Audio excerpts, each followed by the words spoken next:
नमो भगवते वासुदेवाय। ओम नमो भगवते वासुदेवाय। ओम नमो भगवते वासुदेवाय। ओम नमो भगवते वासुदेवाय। ओम नमो भगवते वासुदेवाय। श्री सद्गुरुनाथ महाराज की जय। अवधूतचिंतन श्री गुरुदेव श्री सद्गुरु संत ज्ञानेश्वर महाराज की जय। ओम नारायणं पद्मभवं वसिष्ठं शक्नुसितपुत्रपराशरं च व्यासं शुभं गौरपदं महन्तं गोविन्दयोगीन्द्रमथस्य शिष्यं श्रीशङ्कराचार्यमथस्य पद्मपादं च हस्तामलकं च शिष्यं तंसोऽम्बकं वाक्यकारगण्यान् अस्मद्गुरुं सन्ततमानतोषु श्रुति पुराणानामालयं करुणालयं नमामि भगवत्पादं शङ्करं लोकशङ्करम्। शङ्करं शङ्कराचार्यं केशवं बादरायणं सूत्रभाष्यकृतं वन्दे भगवन्तं पुनः। नित्यं शुद्धं निराभासं निराकारं निरञ्जनं नित्यं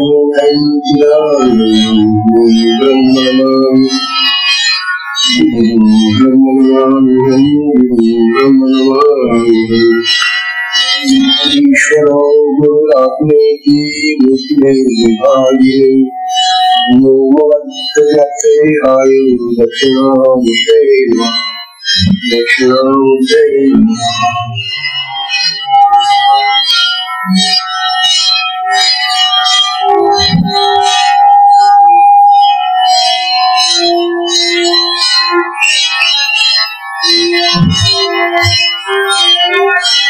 श्री सद्गुरुनाथ महाराज की जय। अवधूतचिंतन श्री गुरुदेव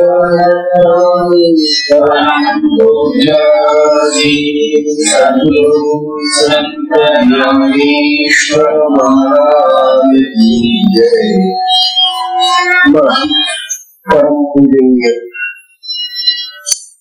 परम पूजनीय श्री सद्गुरु संत ज्ञानेश्वर महाराज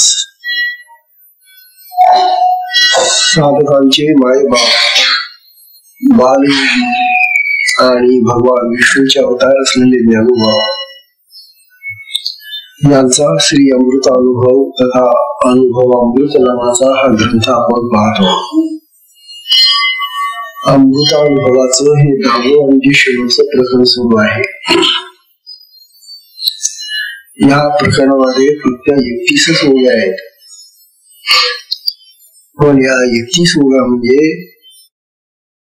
ज्ञानाचं भांडार आहे असं सगळेच ओव्या त्यांच्या चांगल्या आहेत, प्रसिद्ध आहे। परंतु आता या ग्रंथाचं महत्व सांगत असताना ज्ञानोबांनी जो बोध केलेला आहे, त्या ग्रंथाचं महत्व सांगितलेलं आहे, त्या पार आहे। खालची 17वी ओळ विद्यार्थी, या 17व्या ओळीमध्ये ज्ञानोबांनी आपल्याला असं सांगितलं की म्हणून माझी वैखरी मौनाचेही मौन करी, हे पाण्यावरी करी रेखील बा। हा सुंदर विचार काल ज्ञानोबांनी मांडला। या ओळीचा काल आपण बरा विस्ताराने विचार केला। ज्ञानोबांनी आपल्याला सांगितलं की माझी ही जी वैखरी वाणी, वैखरी म्हणजे आपण हे जे शब्द बोलतो ना, ही वैखरी वाणी मुळात आपल्या देवीजवळ परावाणी आहे। तिथून आपल्याला काय बोलायचं आहे त्याचं स्फुरण होत, स्पंदन होत। ते स्फुरण वर चढतं आणि इथं छाती जवळ आलं की तिथं पश्यंती वाणी तयार होते. त्या स्फुरणांना पकडते ती आणि तिची चित्र तयार करते. चित्र म्हणजे तिला आकार तयार करते. तिला पश्यंती म्हणतात. पश्यंती म्हणजे जे पाहू शकतो आपण. त्यानंतर ती इथं घशात येते. तिला मध्यमा वाणी म्हणतात. घशामध्ये ही जी वाणी आहे हिचे वेगळ्या प्रकारचे सूर तयार होतात. म्हणून गळा लावावा लागतो. गायकांना गळा पाहिजे ना, म्हणून घशामध्ये सूर लागतात वेगळ्या प्रकारचे शब्दांचे बरं. आणि नंतर मग आपल्या तोंडामध्ये जेव्हा ती येते त्यावेळेला दात, ओठ, गाल सगळ्या मिळून त्या शब्दांचा सुंदर प्रकारचा आकार आणि प्रकार बनतो आणि त्या शब्दाला प्रगट करते ती वाणी. तो शब्द उच्चारला जातो. असे हे शब्द उच्चारण्याचे जे प्रकार आहेत ते आपल्या भाषेमध्ये, संस्कृत भाषेमध्ये फार सुंदर आणि तिचाच अनुकार आपल्या मराठीलाही मिळालेला आहे. तेव्हा आपली वैखरी वाणी ही शब्द उच्चारणारी वाणी आहे. शब्द आपण तिच्याने बोलतो.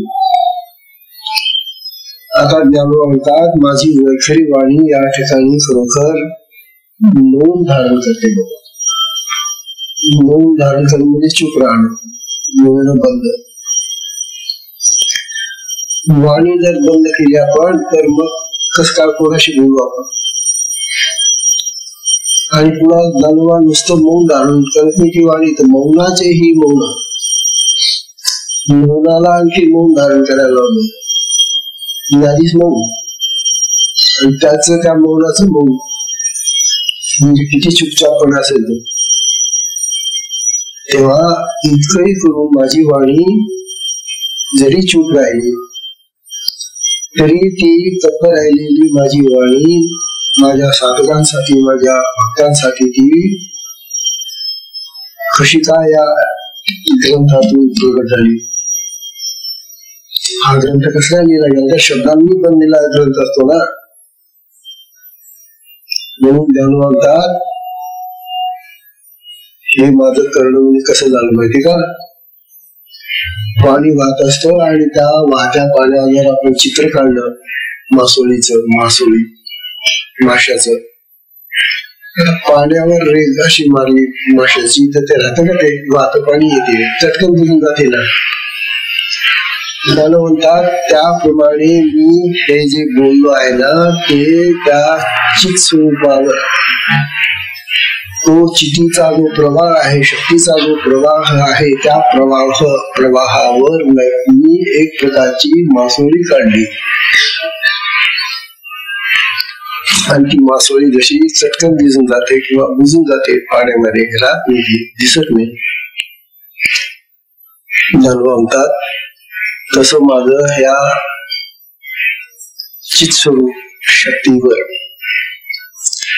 प्रगट होणार हे माझं काव्य जे आहे किंवा हे जे माझं लेखन आहे किंवा भाषण आहे, निरूपण आहे, ते त्या मासळीप्रमाणे.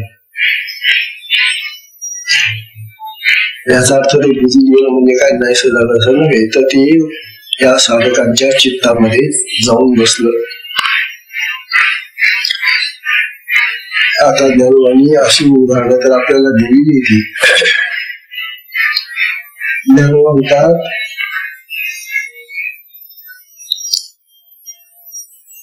या अमृतानुभवामध्ये फक्त 800 ओव्या आहेत. या 800 ओव्या कशासाठी लिहिल्या? अहो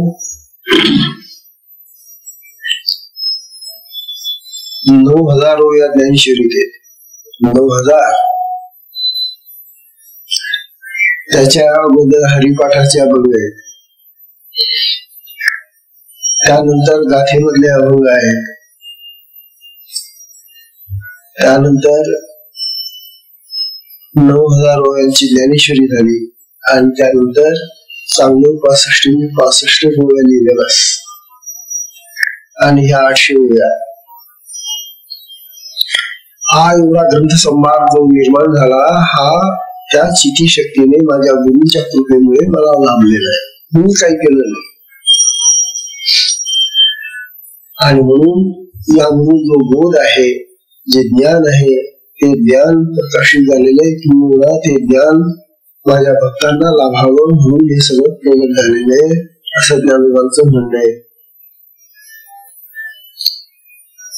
जगत कल्याणासाठी संतांच्या विनंती असतात. माहिती आपल्याला देवाच्या कल्याणा संतांच्या विनंती देह कष्ट विधी उपकारे.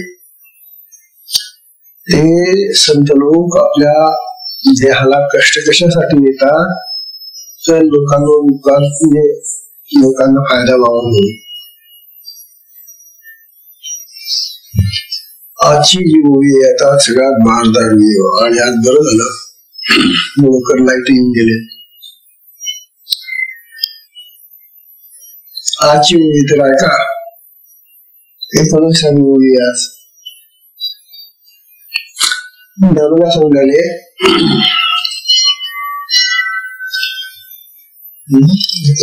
18वी पाहिजे ना. 18वी पाहिजे.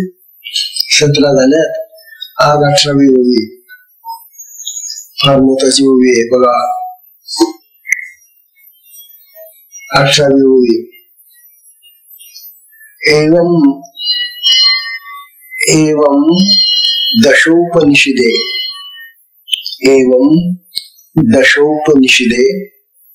उदारी न ढळती पदे. एवं दशोपनिषदे उदारी न ढळती पदे. देखोनी गुरी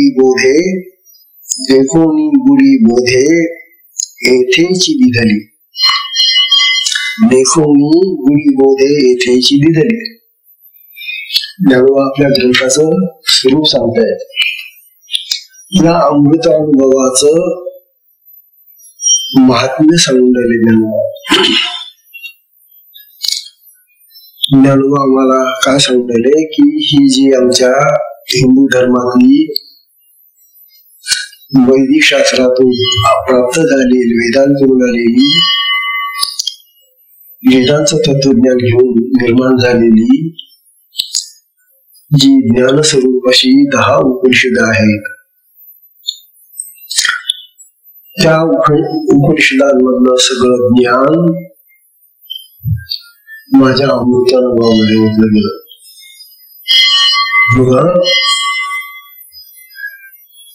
माझा हा अमृतानुभव असा अमृताचा अनुभव आहे, अशा आत्मस्वरूपाचा अनुभव आहे की ज्यामध्ये दशोपनिषद जी आहे 10 उपनिषद जी आहे ती ज्ञानपर आहेत. आत्मज्ञानपर आहे ती उपनिषद. त्या आत्मज्ञानी उपनिषदांनी आपलं सगळं ज्ञान काय माझ्या या ग्रंथाला अर्पण केलेले घेऊन टाकलं. आणि म्हणून आत्म्याच्या स्वरूपामध्ये बोलण्यासाठी आता ते पुढे पाऊल टाकत नाही. शब्दांनी आत्मा कळत नाही याचा आपल्याला माहितीये. आत्मा हा शब्दांचा किंवा वाणीचा विषय नाही हे ज्ञान आपल्याला वारंवार सांगत आले. तथापि शब्दांनी जो बोध होतो, जे ज्ञान कळतं आत्म्यासंबंधीच, ज्ञानोबा असं सांगून राहिले की ते ज्ञानही या ठिकाणी बुडून गेलेले, तो बोधही या ठिकाणी बंद होऊन गेला. कुठे या अमृतानुभव. म्हणजे तुम्ही एकदा अमृतानुभव वाचला की तुम्हाला दशोपनिषदांचं सगळं ज्ञान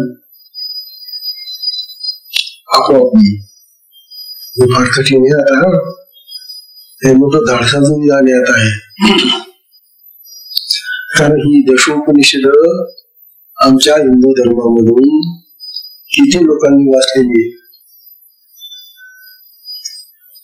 आता या ओवीचा आपण आता विस्ताराने थोडासा विचार करू.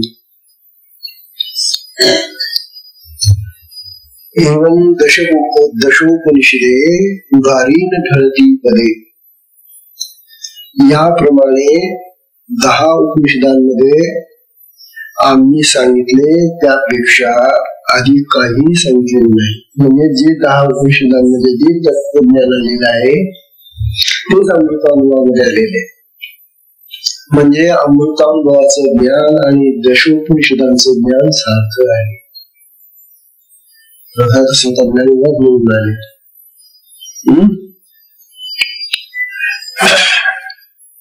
कारण आत्मा स्वतः सिद्ध आहे आणि स्वयंप्रकाशित होतात आत्मा. म्हणून जाणवता देखून निगडी बोधे येथेच देवी. आणि म्हणून त्या आत्मज्ञानाने तो बोध होतो आम्हाला.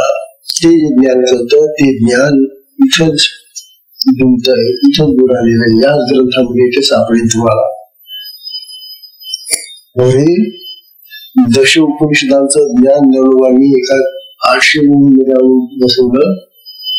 मराठी भाषेमध्ये सोप्या सोप्या शब्दांनी. हा केवढा उपकार आहे ज्ञानोबांचा.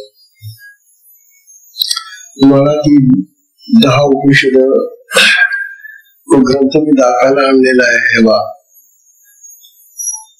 ही 10 उपनिषदांचं इथं संकलन आहे. हे 10 उपनिषद यामध्ये त्यात तुम्हाला सांगते सगळं.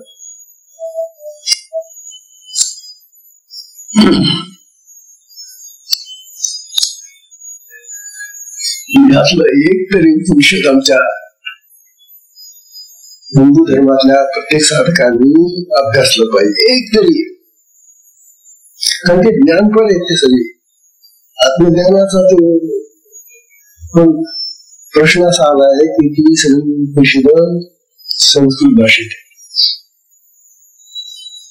आणि आज संस्कृत पण येतच नाही. त्यामुळे प्रश्न आला आम्हाला. आमची भाषा आता कळत नाही. मराठी भाषा सुद्धा चांगली समजत नाही. ज्ञानोबांची भाषा ही मराठी आहे पण ती आता जुनी झाल्यामुळे 800 वर्षातली जी ती भाषा असल्यामुळे यादवकालीन मराठी भाषा असल्यामुळे ही जिथं आम्हाला समजायला पंचायत होते तिथं संस्कृत पुढे करणार. वा आता तुम्हाला सांगतो. आपल्या हिंदू धर्मामध्ये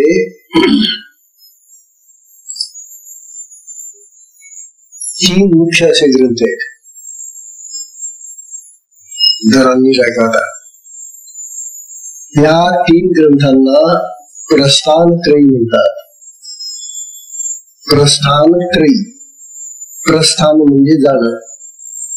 प्र म्हणजे विशेष. स्थान सोडून जाणं म्हणजे मोक्षाकडे जाण्यासाठी, मुक्त होण्यासाठी, जीवनमुक्त होण्यासाठी 3 ग्रंथ सांगितले. 3 प्रकार. या 3 प्रकारच्या ग्रंथांचं वाचन जर आपल्या साधकांनी शिष्यांनी केलं तर तो जीवनमुक्त होतो. तो मुक्तच होतो. त्याला पुन्हा जन्म नाही. म्हणून त्याला त्या ग्रंथांना प्रस्थानत्रयी म्हणतात. या प्रस्थानत्रयीमध्ये जन्म सांगतात. पहिला प्रकार येतो दशोपनिषदे. ही 10 उपनिषदे ही वाचली पाहिजे. दुसरा प्रकार येतो व्यासांची ब्रह्मसूत्र. ब्रह्मसूत्र एक सूत्र लिहिलेले व्यासांनी ब्रह्मासंबंधी, आत्म्यासंबंधी. ते ब्रह्मसूत्र आहे. तो ग्रंथ अभ्यासावा. आणि तिसरा आहे भगवद्गीता. ही भगवान श्रीकृष्णांनी अर्जुनाला सांगितलेली आहे भगवद्गीता. हे 3 ग्रंथ संस्कृत मध्ये. उपनिषद संस्कृत आहेत. ही अपौरुषेय आहेत. यांना कोणी निर्माण केलं? ते जे काय ऋषी होते त्यांना अंतर्मनातून स्फूर्ती होऊन त्यांना ते प्रगट झालेलं ज्ञान आहे. म्हणून त्यांना अपौरुषेय. वेद जसे अपौरुषेय आहेत आपले त्याप्रमाणे ही 10 उपनिषद अपौरुषेय आहेत. म्हणजे याचा कोणी लेखक नाही, निर्माता नाही. नावं काय दिली त्यांना परंतु त्यांचा लेखकच नाही कोणी दिलेला. म्हणून त्यांना अपौरुषेय म्हणतात. ब्रह्मसूत्र जे आहे ती व्यासांनी निर्माण केली असल्यामुळे व्यासकृत ब्रह्मसूत्र आहेत आणि भगवद्गीता तर भगवंतांनी सांगितलेली असल्यामुळे ती माहिती आहे.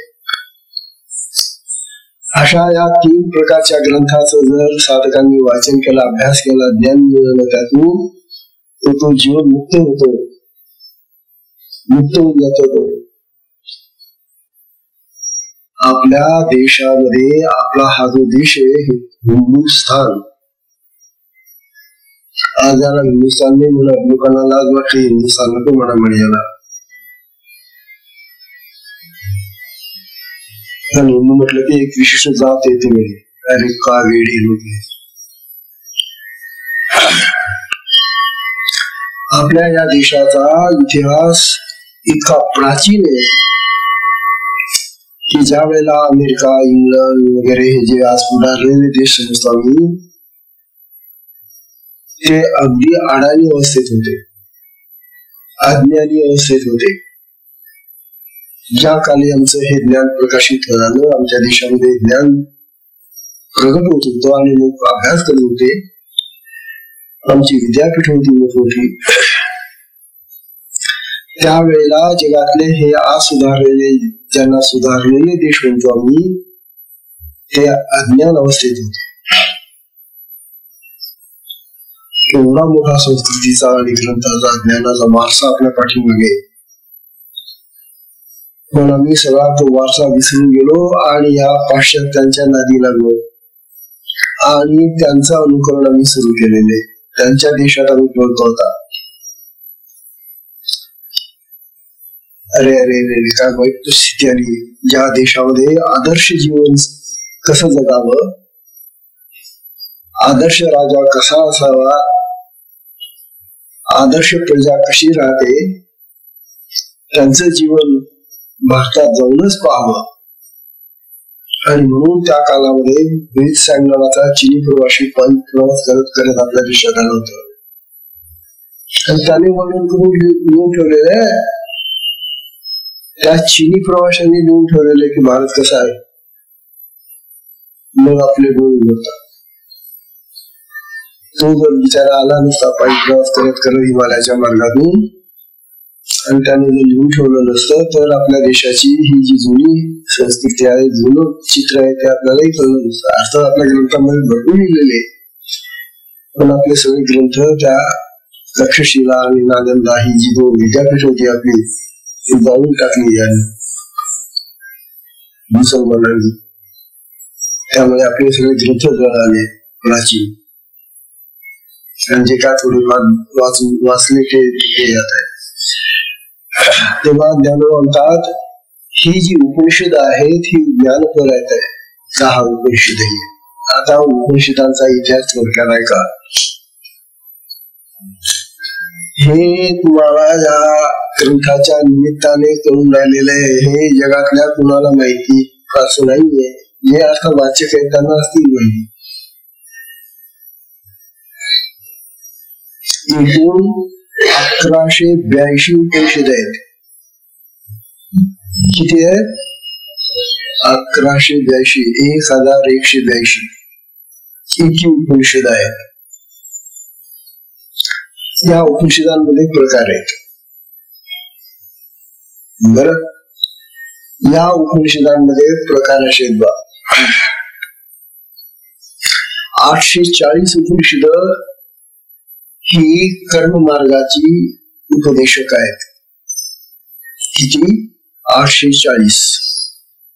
कर्म मार्ग आपला आहे. कर्म कसा करावं, कर्म करत असताना कसं कर्म केलं पाहिजे, कशा पद्धतीने ते करावं, कर्माचा विचार या 840 उपनिषदांनी सांगितलेला आहे. 1182 उपनिषदांमधून ही 840 उपनिषद कर्म मार्गाची. 232 उपनिषद किती? 232 ही उपासना काळ, म्हणजे उपासनेवर पूजा अर्चा, भगवंताची भक्ती कशी करावी त्यावर लिहिलेली आहे. किती? 232. आणि शुद्ध ज्ञान, ब्रह्मज्ञान याच्यावर 108 उपनिषद आहेत. या 108 उपनिषदांपैकी फक्त निवडून काढलेली 10 तरी वाचा रे. 108 जाऊ द्या, पण 10 तरी वाचा रे. म्हणून ही 10 ज्ञान करून अशी 108 10 आणखी निवडून काढली. त्यातल्या त्यात एवढं तरी वाचा. अशी ही जी 10 उपनिषद आहे, त्या 10 उपनिषदांची नावं जर लक्षात घ्या. या 10 उपनिषदांमध्ये बघा, म्हणतात ईश नावाचं एक उपनिषद, जे ईशोपनिषद म्हणतात त्याला. ईश उपनिषद, केन उपनिषद, केन, कठ उपनिषद, कठ उपनिषद, मुंड उपनिषद, मुंड उपनिषद, मांडुक्य उपनिषद, मांडुक्य उपनिषद,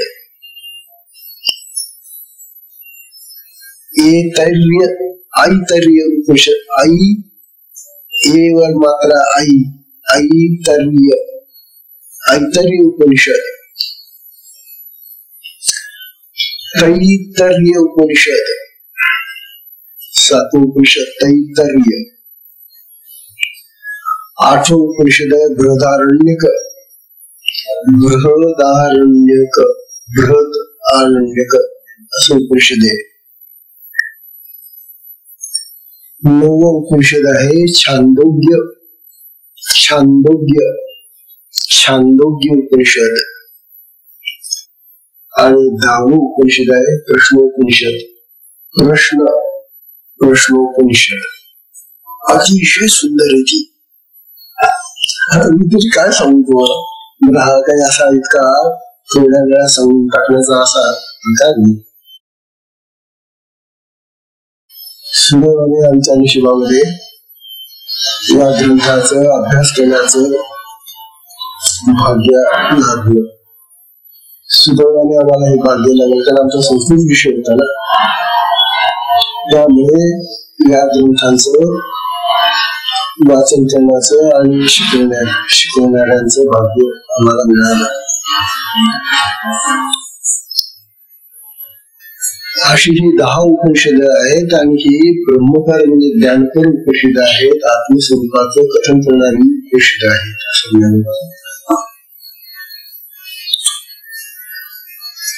आता ज्ञान म्हणतात एवं दशोपनिषदे पुरारीन ढळती पदे.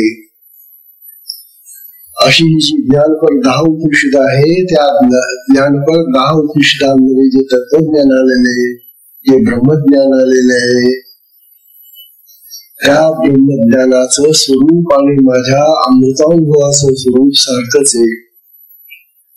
ही 10 उपनिषद पाठवली त्यांची संस्कृत भाषेत आहे. आणि ज्ञानोबांच्या 800 ओव्या आहेत फक्त या अमृतानुभवामध्ये. आणि त्या सुद्धा मराठी प्राकृत भाषेतल्या ओव्या आहेत.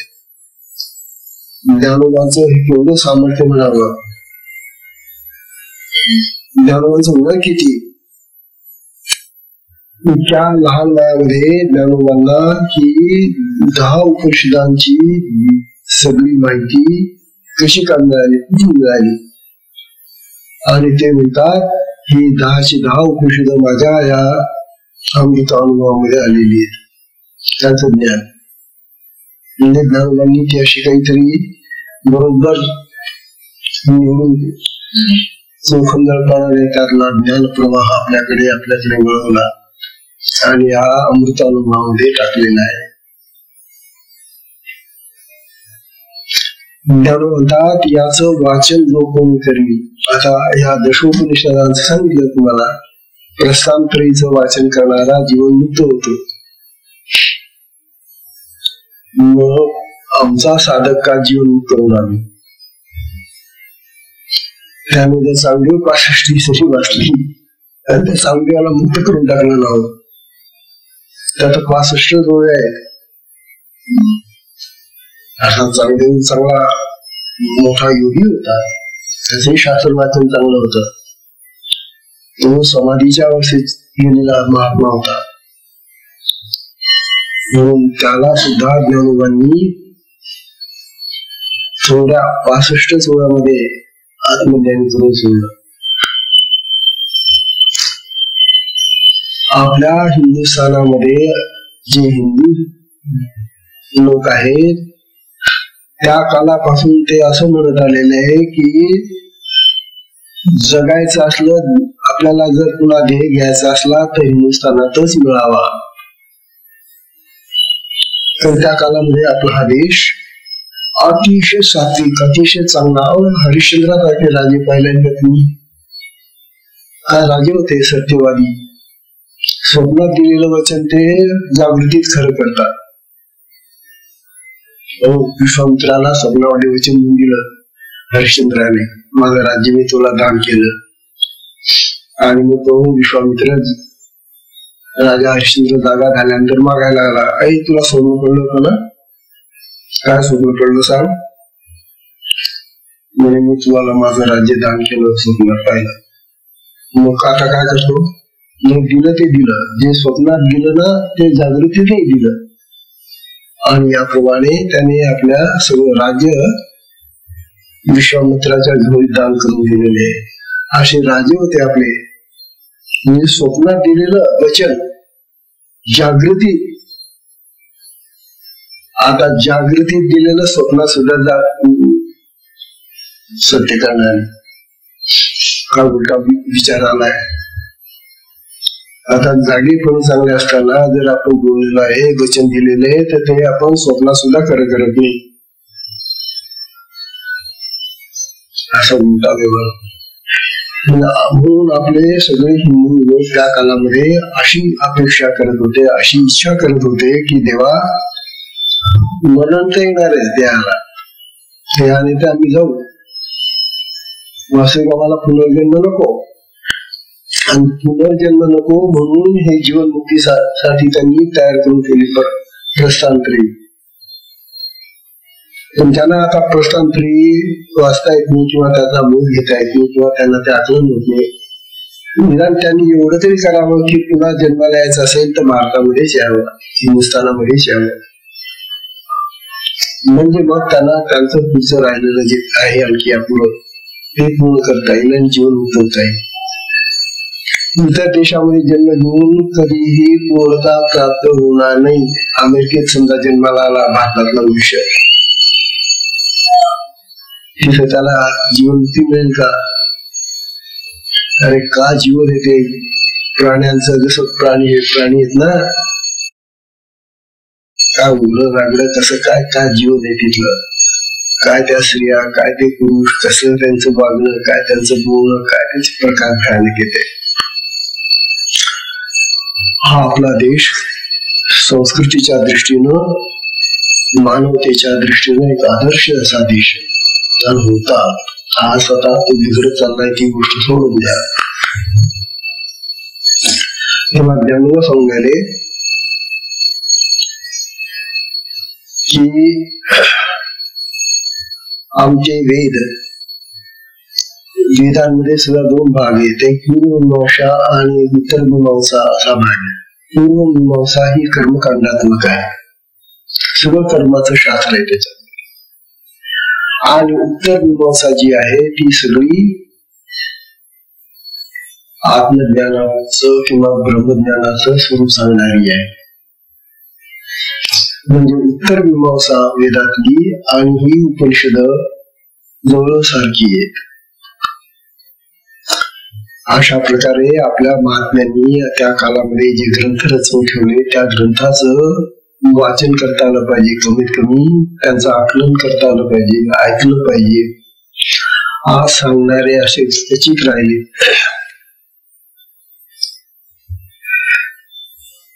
माणसांचे तीन प्रकार पडतात. ज्ञान म्हणतात वेद न मानणारा,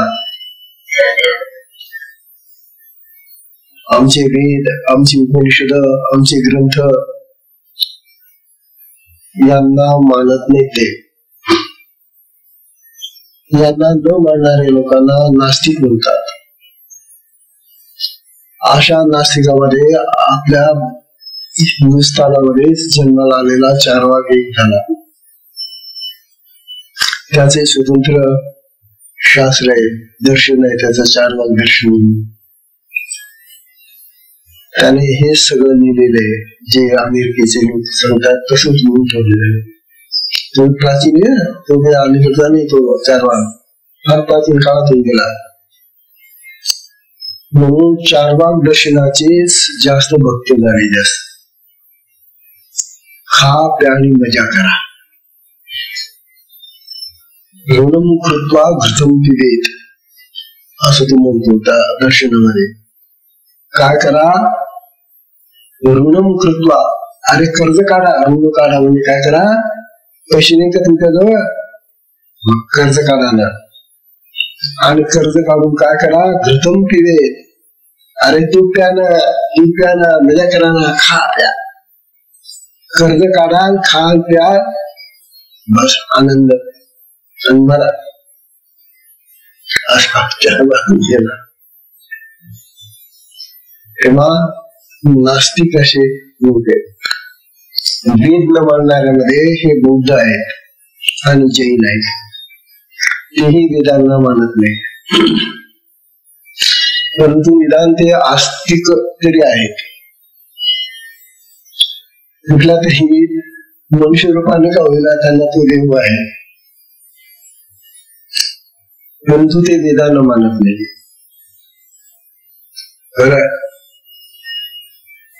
वेदांना मानणारे आपली सगळी शास्त्र मंडळी जी आहे भारतातील ती वेद मानतात. म्हणून नास्तिक आहे. आपल्याकडे अस्तित्ववादच जास्त आहे, आस्तिक लोकच जास्त होते आपल्याकडे. तिसरा प्रकार असा आहे की जो धड आस्तिकही नाही धड नास्तिकही नाही. वरवर दाखवतो मी आस्तिक आहे आणि आतून नास्तिकतेचे विचार असतात. वरवर नास्तिकांच्या पुढे तो दाखवतो की मी नास्तिक आहे, आत त्याच्या आस्तिकतेची थोडीशी बुद्धी असते. संधी साधू अशा प्रकारचे लोक असतात. हा तिसरा प्रकार निर्माण झाला आपल्या देशामध्ये. भासवतात ते लोकांना की मी आस्तिक आहे बरं का, माळा मिळा घालतील, दंड माळा लावतील, कपडे घालतील, देवाचं नाव घेतील आणि भोंदूगिरी करतील. भोंदूगिरी करतील म्हणजे काय? लोकांना जमा करतील, त्यांच्याकडून नाना प्रकारचा पैसा उकळतील. तेव्हा हा भ्रष्टाचार त्या कालामध्ये सुरू झालेला आहे आणि आजचा भ्रष्टाचार तर शिगेला पोहोचलेला आहे.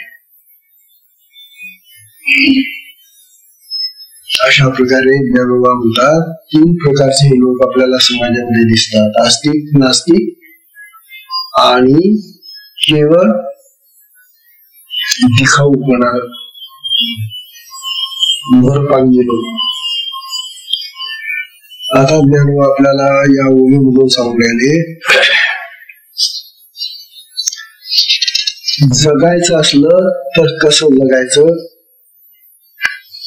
आणि मरण तर प्रत्येकाला येणारच आहे, परंतु मरणाच्या वेळेला आपली अवस्था कशी असावी. आपल्या या ग्रंथांनी एक फार महान कार्य केलेलं आहे, ते म्हणजे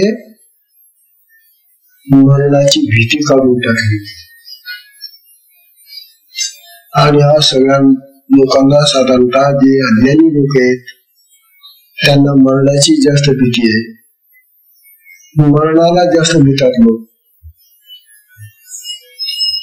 मरण हे स्वाभाविक आहे ना, प्रकृतीजन्य ते आहे. आपण आता जगामध्ये सगळे वृक्ष, वनस्पती, प्राणी, पशु, पक्षी पाहतो, ते जन्माला येतात आणि मरतात ना. म्हणजे जन्माला येणं, काही दिवस राहणं, पुन्हा मरण. उत्पत्ती, स्थिती आणि लय हा क्रम आहे जगाचा. मरण हे त्या प्रकृतीचं अंग आहे. जसा जन्म हे एक अंग आहे, काही दिवस राहणं हे एक अंग आहे, आणि नंतर हा देह सोडून जाणं हा एक अंग आहे. त्यामध्ये रडण्याचं, दुःख करण्याचं कारण काय? काय वेळ लागले या देशातल्या लोकांना की मनुष्य मेला की का रडत बसतात, दुःख करत बसतात. उलट अशा दुःख करण्याने तो जो मनुष्य जो मरणारा आहे ना, त्याच्या मार्गामध्ये अडथळे येतात. तो मरताना यांच्यामध्ये गुंतून राहतो. वास्तविक त्याला असं म्हणू द्यावं शांतपणे की आता माझं कोणी नाही, बस मला एकट्यानं जायचंय. असा त्याचा जर मनाचा स्थिर भाव राहिला तर त्याला उत्तम गती मिळते. इथं त्याला रडून रडून तो मरण्यापूर्वीच रडणं सोडून जाते, आणि रडून रडून रडून आकांत करून त्याला अडकून ठेवतात. त्याचा मोह जागृत करतात, त्याची वासना जागृत करतात, त्याची कामना जागृत करतात. त्यामुळे त्याला उत्तम गती मिळत नाही. आणि मग आपण पत्र तर लिहितो, त्याला सद्गती मिळावी. कशी मिळेल सद्गती? सद्गती मिळण्यासारखं त्यांनी काही केलं का, तुम्ही त्याला करू दिलं का? लिहितात तर खरं, सगळे लोक पत्र लिहितात. सगळ्यांची पत्र जेव्हा येतात तेव्हा तुम्ही मेलेल्या माणसाबद्दल जेव्हा पत्र पाठवतात लोक, तेव्हा ते म्हणतात त्याच्या आत्म्याला सद्गती आणि शांती लाभो. कशी लाभेल? तात्पर्य असं की आपल्या देशामध्ये मरणाचं भय काढून टाकणारे हे ग्रंथ आहेत. कशाला मरणाला भीतात? जन्माला आलेलं मूल जन्माला जर आलं तर आपण रडतो का? त्यावेळेला का बरं रडत नाही? आणि ते मुलगी मेलं म्हणजे का बरं रडतात? आता तेच मुलं एक दिवशी जन्माला येतं, त्या दिवशी हसतात, उत्सव करतात, आनंद व्यक्त करतात, आणि तेच 5-6 दिवसांनी जर गेलं रडत बसतात. अरे 4-5 दिवसापूर्वी तुम्ही मोठा आनंद साजरा करत होता, उत्सव साजरा करत होता, आणि 8 दिवसामध्येच तो राहिला आणि गेला. दुःख काय करणार? दुःख करण्याची प्रथा कशी काय निर्माण झाली आपल्या देशात? म्हणून आपल्या या ग्रंथांनी माणसाला दुःख होऊ नये, मरणाचं दुःख काढून टाकावं, स्वतःही मरताना मरण्यासाठी तयार राहावं, मरणाची प्रत्येकाने लहानपणापासून तयारी करावी. पहिलवान तयारी करावी असं आपलं शास्त्र सांगतं. आणि जो मरणाचा विचार वारंवार करतो त्याला दुःख येते. मरण तर आपल्या जवळ होते. जीवन आणि मरण ह्या एकाच नाण्याच्या 2 बाजू आहेत. जसं नाणं असतं त्याला एक बाजू असते आणि दुसरी बाजू मागे, तसं एक बाजू जीवनाची जगण्याची आहे, दुसऱ्या बाजू मरण्याची आहे. मरण तर आहेच, प्रत्येकाला आहे ते. म्हणून जो प्राणी जन्माशी आला तो येथे समाप्त झाला, मरण पावला. कोणी येथे काही नवला, सगळे संपणार आहेत. अशा प्रकारचा विचार आमच्या या शास्त्रांनी दिलेला आहे. या शास्त्रांना विचार करून आता आपण आजच्या या भूमीचं जे स्वरूप आहे ते पाहिलं. आज आपण थोडा वेळ जास्त घेतला. सुदैवाने मी तुम्ही आज ऐकलं असेल ते मनात ठेवा. ज्ञानोबांचे उपकार आपल्यावर फार मोठे उपकार आहेत, त्यांचं ऋण कधीही भेटणार नाही आपल्याला. तेव्हा त्यांना प्रणाम करून आजच्या सत्संगाला विश्राम देऊया. हरिओम.